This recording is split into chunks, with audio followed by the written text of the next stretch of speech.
The night before the surgery, Daniel came. When everyone thought he wouldn't show up, he dressed like a tasteless rich second generation and strutted into my hospital ward like a peacock. As soon as I saw him, I got a headache. I pulled the quilt over my head and pretended to be asleep. He yanked the quilt off me. "Don't cover your head with the quilt. It's inauspicious." I rolled my eyes in disbelief. We educated people don't believe in such superstitions. "Are you scared?" Daniel sat down on the chair. "Who isn't afraid of death?" I sighed. "Anyway, it's a major surgery. One slip up and I'll kick the bucket." Daniel took out his phone from his pocket, fished out an amulet from behind the phone case, and then tossed the phone aside. He rather impatiently pressed the amulet against my chest. "I climbed a mountain all day to get this for you. It's useless. My mom has been a vegetarian and a devout Buddhist for years, but she still couldn't save her son. Probably unable to stand my nonsense." Daniel got up and left the ward. "I'm going out for a smoke."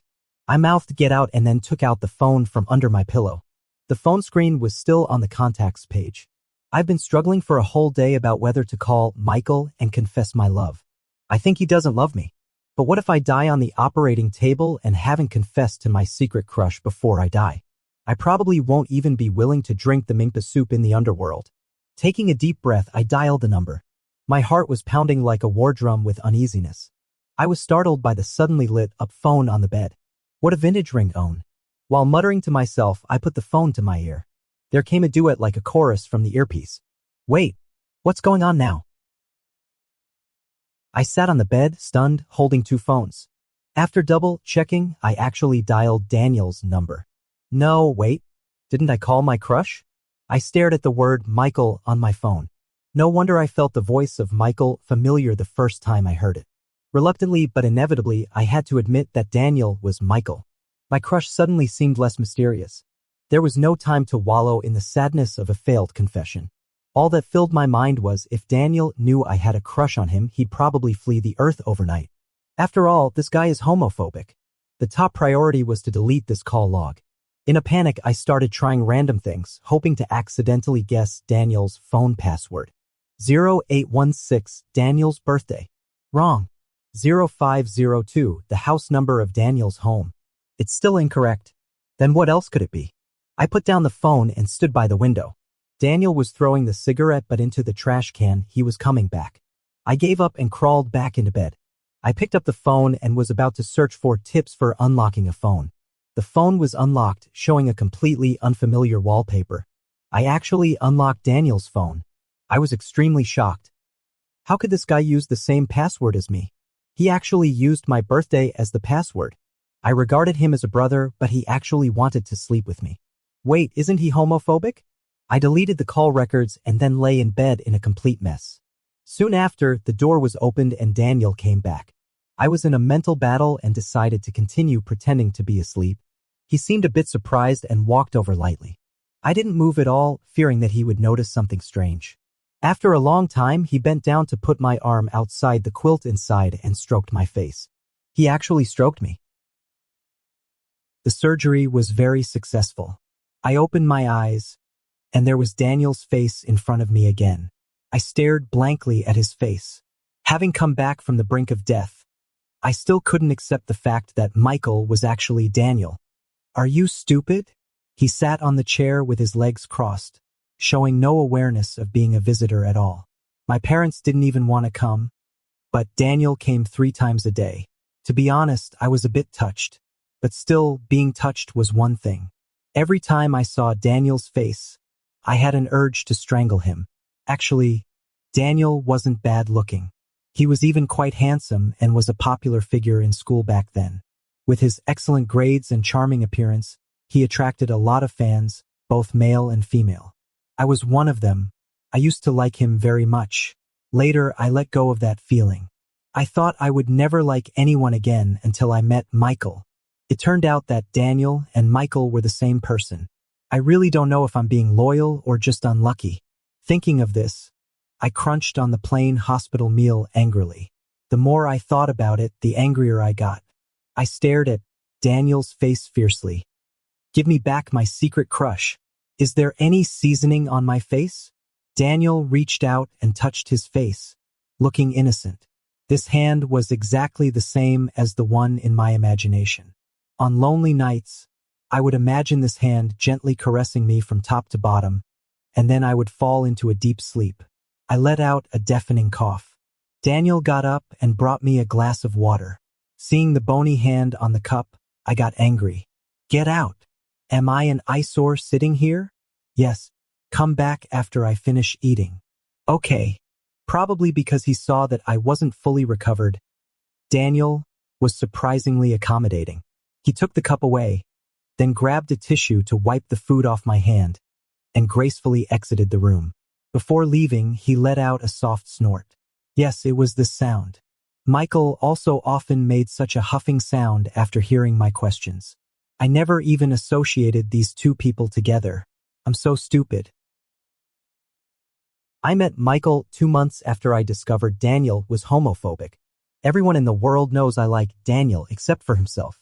He has always just regarded me as his good friend. Daniel has many friends, and there are also many people who like him.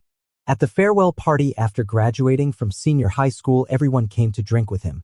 Even Henry voluntarily sat next to Daniel. Henry was the first man to come out of the closet in our school. Henry took advantage of the alcohol and hugged him in his arms. Daniel, you said that after this farewell, we don't know when we'll meet again. I was sitting across from them, grinding my teeth in anger.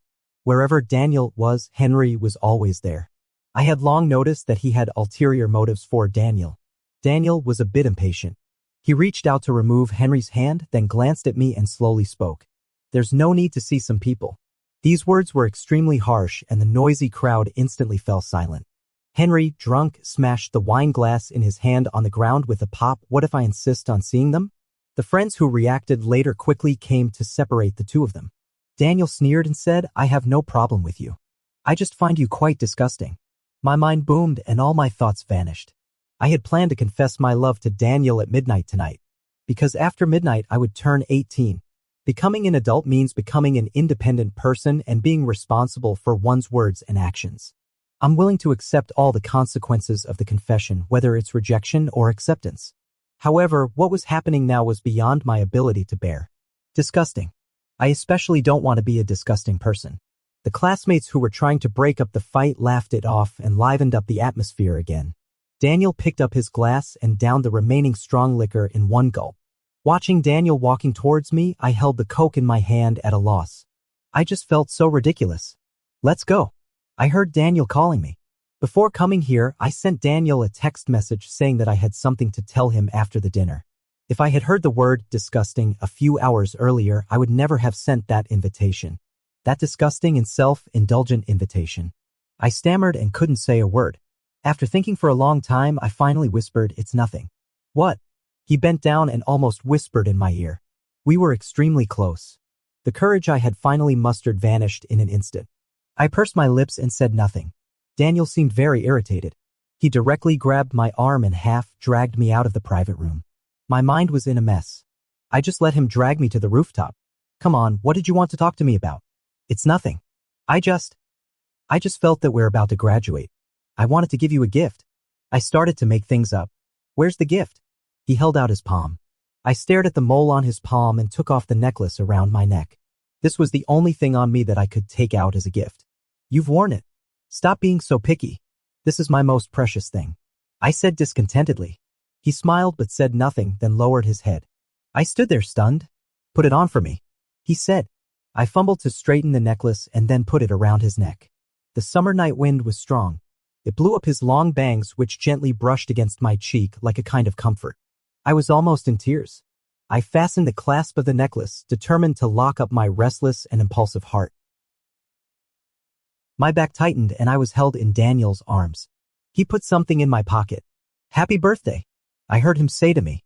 Probably having drunk too much wine, these 4 words sounded a bit slurred and soon dissipated in the night sky. He leaned on me and mumbled something. He was completely drunk. I supported him helplessly with a mix of laughter and tears, then called a car to take him home.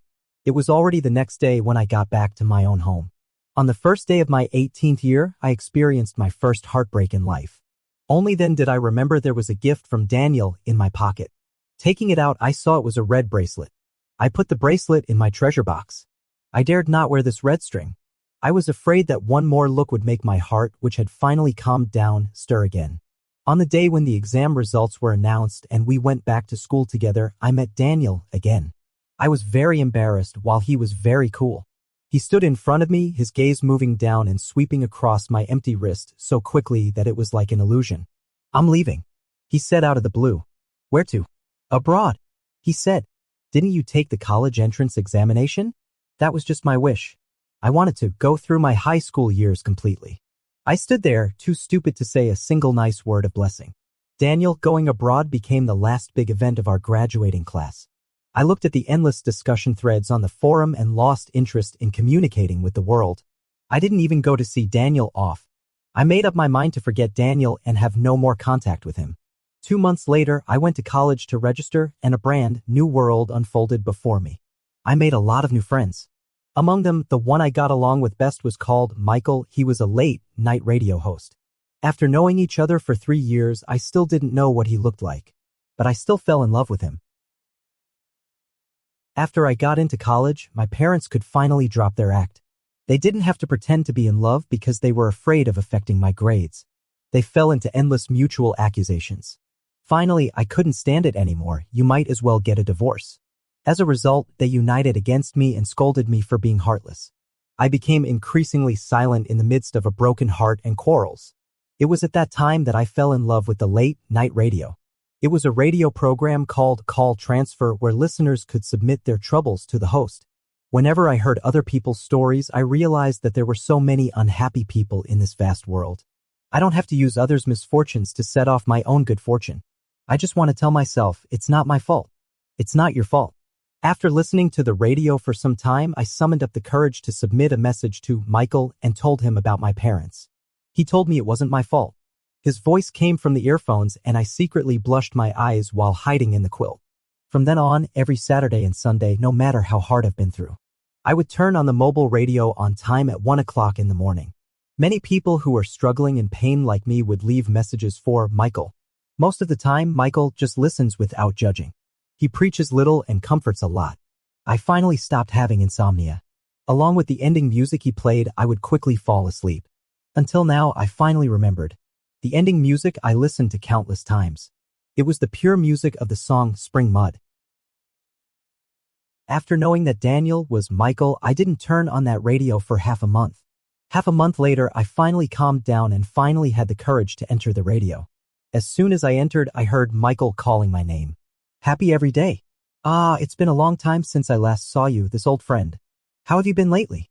It seems that Daniel doesn't know that I've already found out that he is Michael. "Pretty good," I replied indifferently. "It's good that you're doing well. If everyone is too busy with real life to come to Michael's live stream, it doesn't matter. Michael wishes everyone a happy real life." It's hard to imagine that the man who was like a school bully back then could have such a gentle side. What scares me more is that I seem to like him whether he is an angel or a devil. Today our theme is lovers. Valentine's Day is coming soon. Everyone can leave a message in the comment section and say what they want to say to their lovers. I checked the date. There were still 4 days until Valentine's Day. A listener asked me if Michael has a girlfriend. Daniel seemed to let out a soft laugh. "No." "Liar." I cursed angrily in my heart. After Daniel returned to China, the class group had already revealed that he had a super pretty girlfriend. This scumbag anchor with a single-person persona. "One day I will tear off your mask mercilessly. But I have someone I like." Michael continued. "I've liked him for a long time, but he seems to hate me a little." I perked up my ears and started thinking. Doesn't Daniel's girlfriend like Daniel? If you don't like each other, don't force yourselves to be together. Otherwise, you'll end up as unhappy as my parents. Thinking of this, I quickly typed a message and sent it. "Forcing a relationship won't work. You'd better give up, anchor. Good friend happy every day says I should give up." Daniel let out a soft laugh. A few seconds later, he said, "I won't give up." Daniel came to my house for the 800th time. I finally couldn't hold it back and said, "Dude, you don't have to come so often. I'm already better." Daniel snorted and said, "You've just recovered from a serious illness. It's so pitiful not to have someone considerate to bring you tea and water. It's not pitiful to be alone. It's pitiful to love someone who doesn't love you back." I hinted obliquely, hoping he would let go of the girl who didn't like him. Daniel stuffed the hot water into my arms and didn't respond. Really, look at my parents. They've endured for so many years for my sake. But in the end, they just went their separate ways and never wanted to see each other again. In the end, all three of us are pitiful. I continued to persuade him. What's wrong with you today? Daniel leaned against my sofa and stared at me intently. I felt nervous under his stare and gulped down a big mouthful of water. Don't be angry when I say this.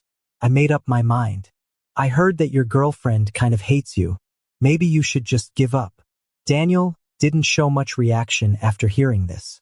He just raised his eyebrows playfully. Okay, then I'll text her right now to break up. Didn't he say he'd liked her for many years? How could he break up so easily? I put the cup down heavily on the coffee table and said, talk seriously. Don't hurt that little girl. Daniel tapped on his phone for a while, then threw the phone aside and said, done. I nodded, feeling like I'd done a good deed again. The next second, Daniel squeezed towards me, and I was trapped in a corner of the sofa. What are you doing? I felt my throat tighten.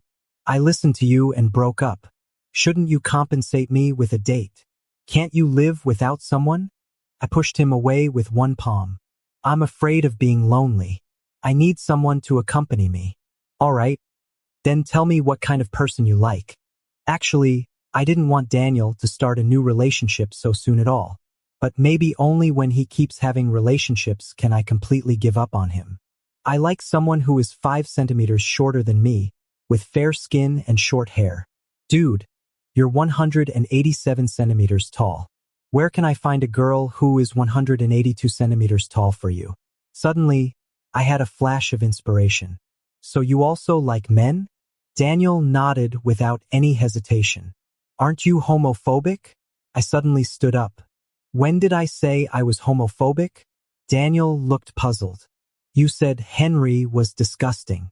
Unpleasant memories welled up in my mind. Are you really stupid or just pretending? Daniel sighed. He likes you but has promiscuous behavior. So I said he was disgusting. So that's how it was. Henry didn't always follow Daniel. In fact, he always followed me. And because I liked Daniel and was always with him, so I thought Henry was following Daniel. Let me correct you. It's not that I also like men. I only like men. Daniel added. There was no such thing as a girlfriend. That was just an excuse for me not to go on blind dates after I returned to China. I had the illusion that Daniel seemed to be explaining things to me, but I didn't dare to be overly self-indulgent. After 3 years of broadcasting, Michael finally decided to hold a party with his fans. He sent the location of the party to the fans who had accompanied him for a long time. Among them was me. I decided to go to the party. I don't want to get along with Daniel wearing a mask anymore.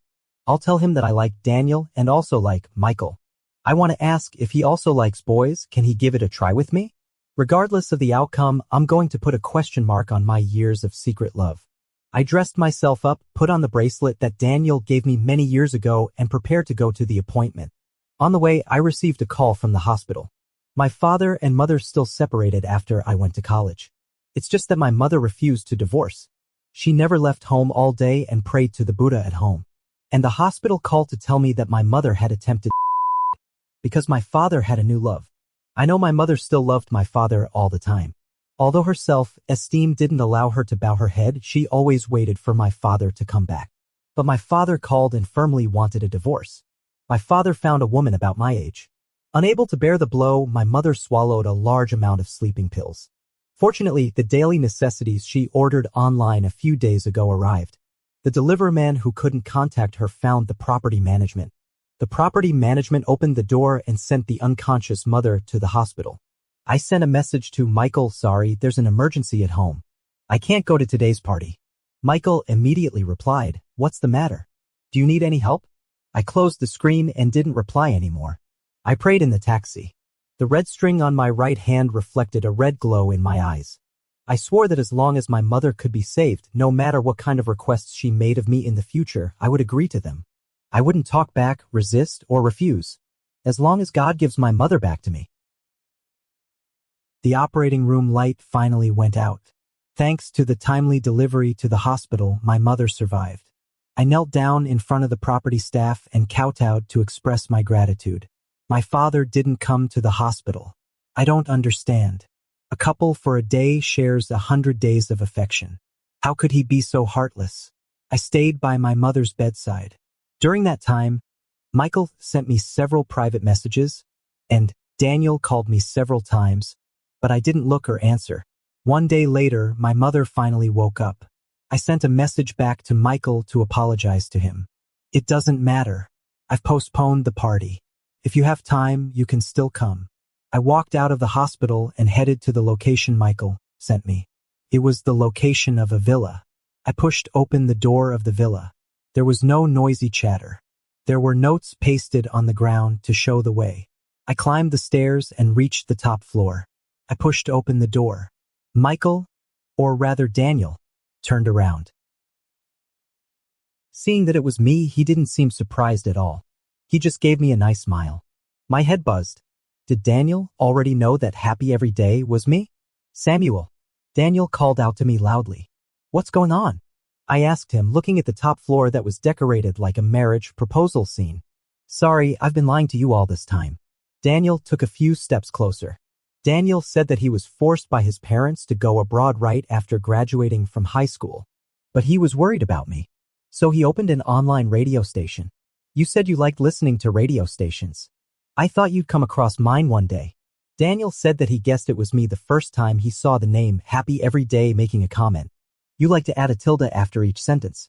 Daniel smiled and said, then I clicked on the profile picture and saw that towering tree in our high school square.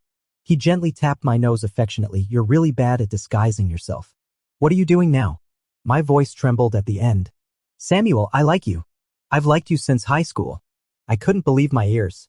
But I had to go abroad after high school, so I didn't confess to you. I didn't want you to wait for me all the time. After I returned to China, you got sick again. I've been waiting for a chance to tell you that I like you. Maybe this is the chance right now. Daniel said gently. He reached into his collar and took out a necklace. You said this was your most precious thing, and now it's also my most precious thing. Daniel stroked the pendant and said, I wear it every day as if you've always been with me. I know you've had a tough time these years. I'll accompany you from now on. Daniel held my right hand.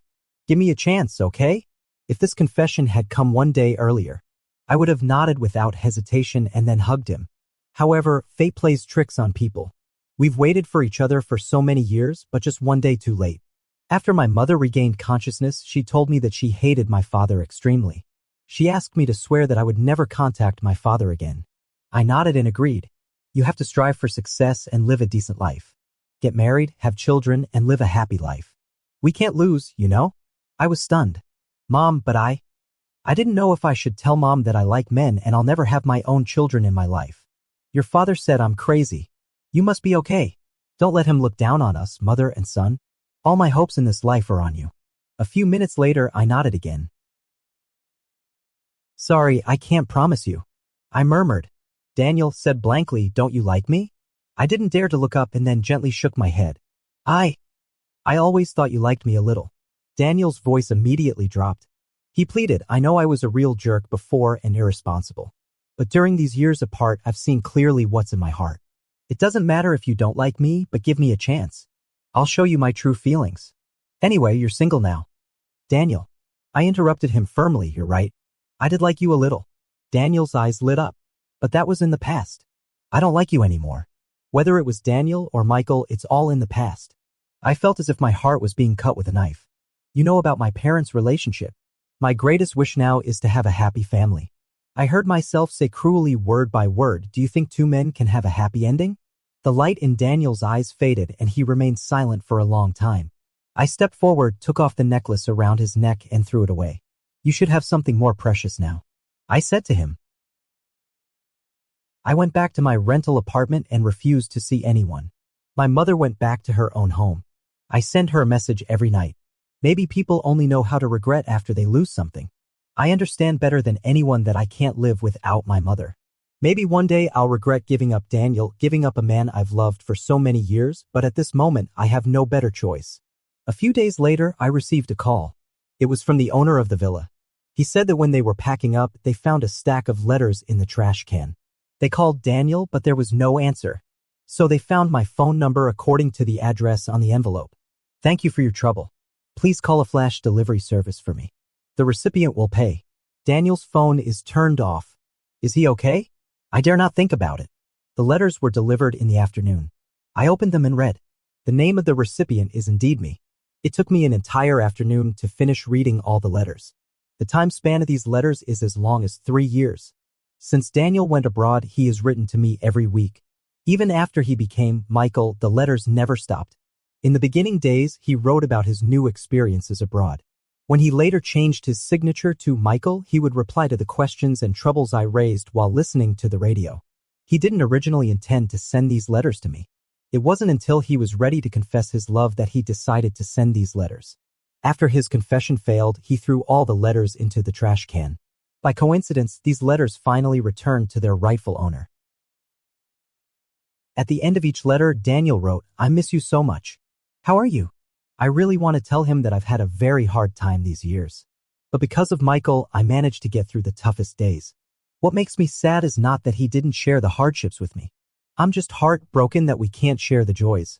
Daniel never contacted me again. Michael's radio station also issued a notice that he would take a long-term leave. I lost touch with him. I met Daniel again at the class reunion. After not seeing him for more than half a year, he seemed to be in good condition. I secretly let out a sigh of relief. "Samuel, why are you still single?" Someone asked me. Partners were allowed to attend this class reunion, and most of the classmates brought their significant others. I forced a smile and said, "There isn't a suitable person." Henry leaned over and said, "Samuel, why don't you consider me? I've liked you for many years." Henry was still as frivolous as before. Hearing this, his boyfriend punched him. Everyone burst into laughter. Except for Daniel. He sat across from me, drinking alone and stubbornly refusing to look me in the eye. Daniel was still as popular as before. Everyone took turns to drink with him. Finally, he ran to the bathroom and vomited violently. He was dead drunk. Who knows where Daniel lives? Help send him home. Me. After hesitating for a long time, I went over and helped Daniel up. He seemed to have lost a lot of weight. He hung limply on my shoulder, and I took him back to my place. I wiped his face with a warm towel, then undid the buttons of his clothes and wanted to wipe his body as well. He still wore that necklace around his neck. The necklace that I forcefully took off and threw away was picked up by him. It seems that he hasn't given up on me. I don't know whether I'm happy or sad. With tears in my eyes, I carefully wiped his body. In the middle of the night, I heard him groaning and quickly got up from the ground. Under the night light, his eyes were amazingly bright.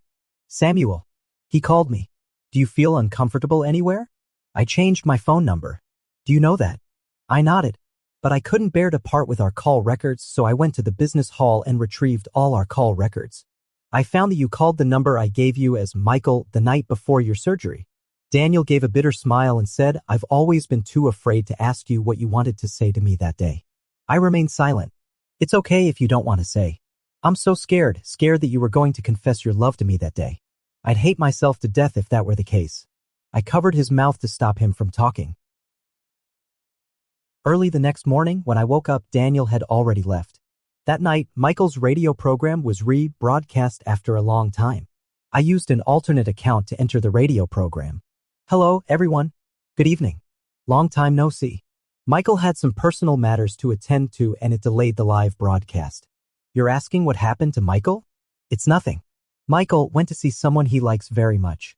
Also, I'd like to tell you that the radio live broadcast time has been changed to Mondays and Tuesdays.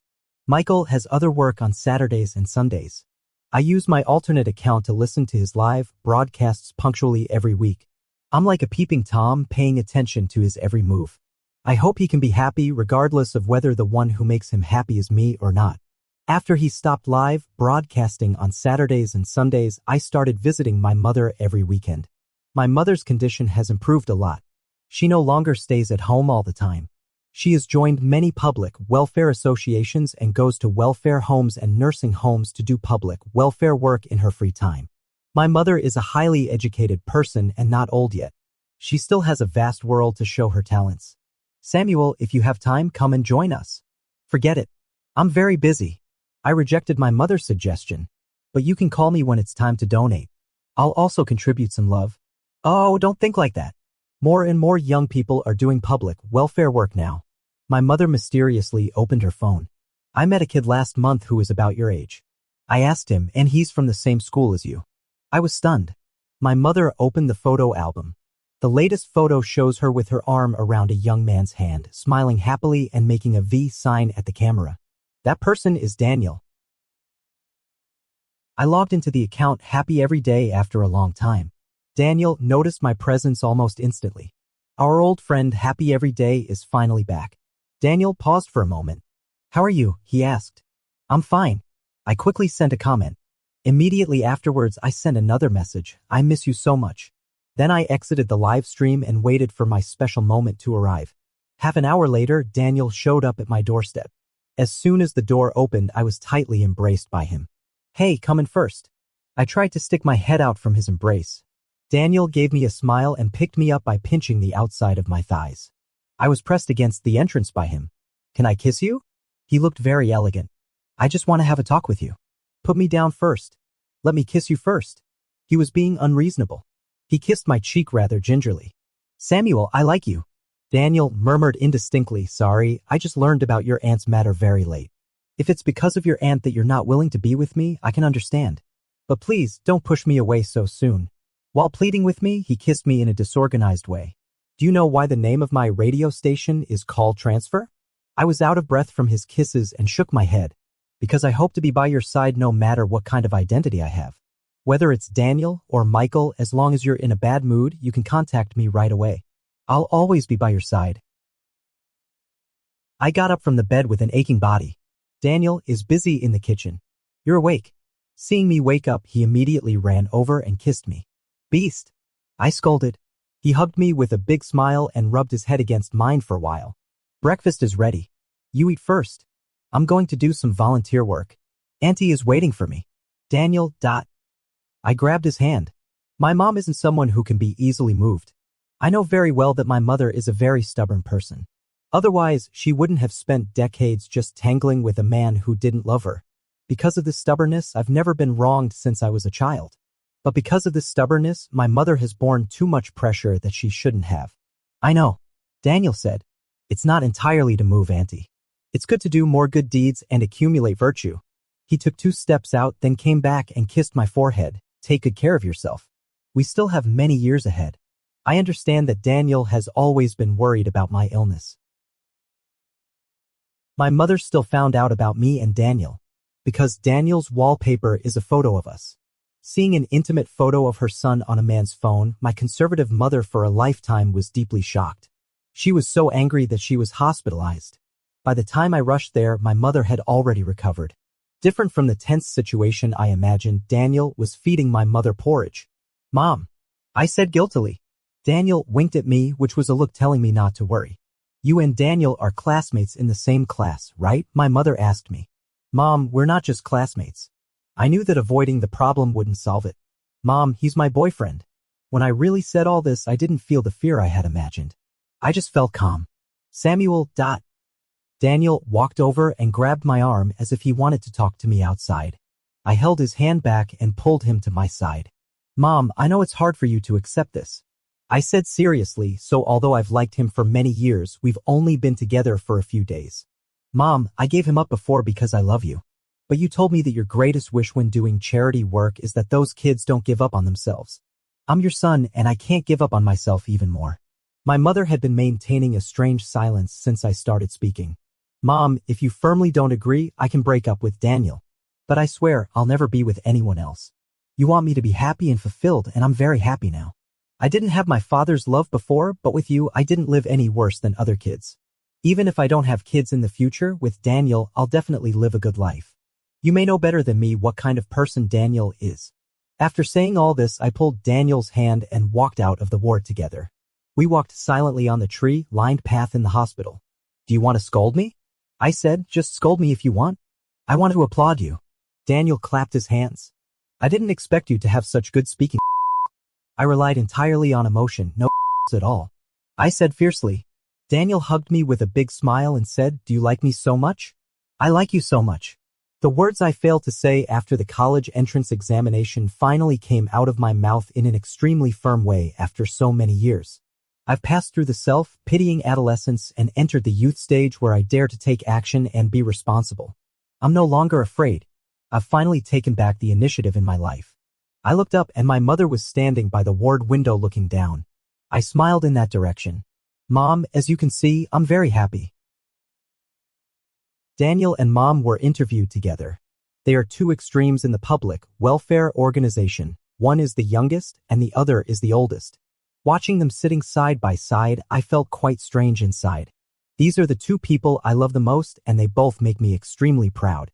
After the interview, I went to the TV station to pick them up and take them home. Mom didn't give in, but when faced with the simultaneous appearance of Daniel and me, she didn't have any extreme reactions either. After Mom went back, Daniel took me to his home. Don't worry about Auntie. Daniel looked at me, who was full of worry. During the interview break today, Auntie asked for my phone number. She said it's her second phone number. If she can't find you in the future, she'll come to me. I stared at him stupidly. Do you think this counts as a kind of affirmation? I nodded. For my mother, it took her many years to accept the fact that my father didn't love her. Maybe it will also take her many years to accept the fact that her son has fallen in love with a man. But it doesn't matter. I'll accompany her and wait together.